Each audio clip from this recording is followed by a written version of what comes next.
Hahanguin natin ang mabuting balita sa Ebanghelyo ni San Mateo, Kabanatang 16, mga talatang 13 hanggang 19. Noong panahong iyon, dumating si Jesus sa lupain ng Cesarea ng Pilipos. Tinanong niya ang kanyang mga alagad, sino raw ang anak ng tao ayon sa mga tao? At sumagot sila, ang sabi po ng ilan ay si Juan Bautista kayo, sabi naman ng iba si Elias kayo, at may nagsasabi pang si Jeremias kayo o isa sa mga propeta. Kayo naman, ano ang sabi ninyo? Sino ako? Tanong niya sa kanila. Sumagot si Simon Pedro, kayo po ang Kristo, ang anak ng Diyos na buhay. Sinabi sa kanya ni Jesus, mapalad ka Simon na anak ni Jonas, sapagkat ang katotohanan ito ay hindi inihayag sa iyo ng sinumang tao, kundi ng aking amang nasa langit. At sinasabi ko naman sa iyo, ikaw ay Pedro, at sa ibabaw ng batong ito ay itatayo ko ang aking simbahan, at hindi makapananaig sa kanya kahit ang kapangyarihan ng kamatayan. Ibibigay ko sa iyo ang mga susi ng kaharian ng langit. Ang ipagbawal mo sa lupa ay ipagbabawal sa langit, at ang ipahintulot mo sa lupa ay ipahihintulot sa langit.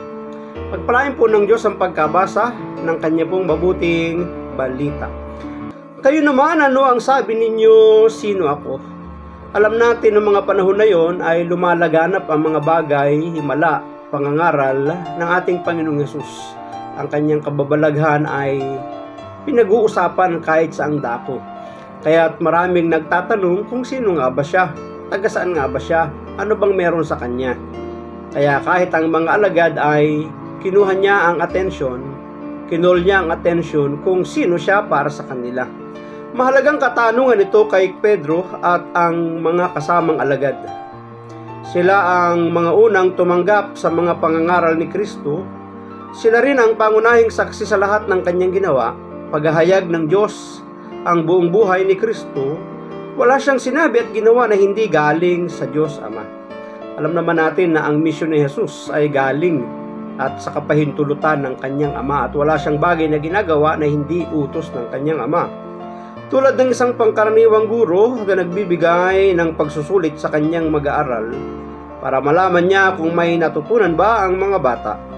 Nararapat lang na tanungin ang mga alagad kung nakukuha at nauunawaan na nila ang mga pahayag ni Jesus.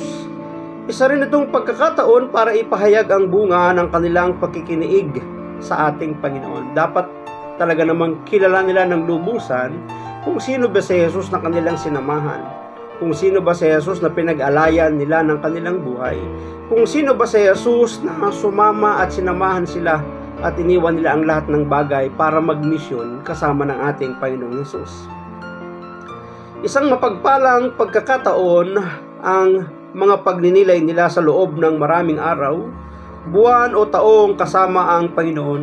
At ngayon naman, para maihayag ito, si Pedro ang sumagot sa ngalan ng lahat ng mga alagad, sapagkat siya po ang tagapagsalita. Kayo po ang Kristo, ang anak ng Diyos na buhay. Ito yung pahayag na pinagkasunduan nilang mga alagad kung sino ba si Jesus, sapagkat direkta silang tinanong, para sa inyo, sino ako? At ito yung sagot, kayo po ang Kristo, ang anak ng Diyos na buhay.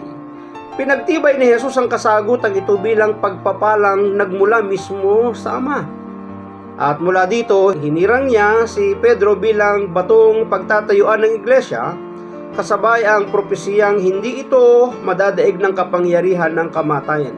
Hindi po si Pedro ang tinutukoy na hindi madadaig ng kamatayan sapagkat siya'y namatay.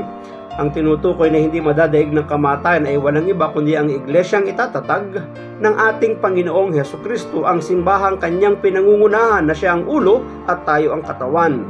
Hinirang niya si Pedro bilang batong pagtatayuan ng iglesia, kasabay ang propesiyang hindi ito madadaig ng kapangyarihan ng kamatayan.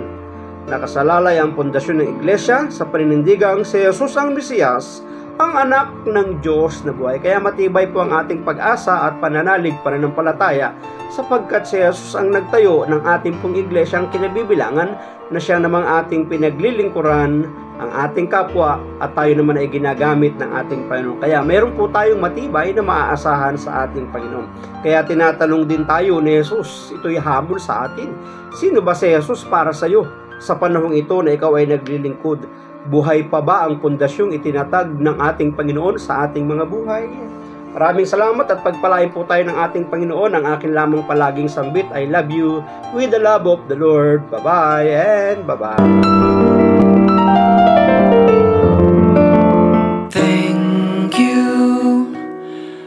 Thank you for your smile.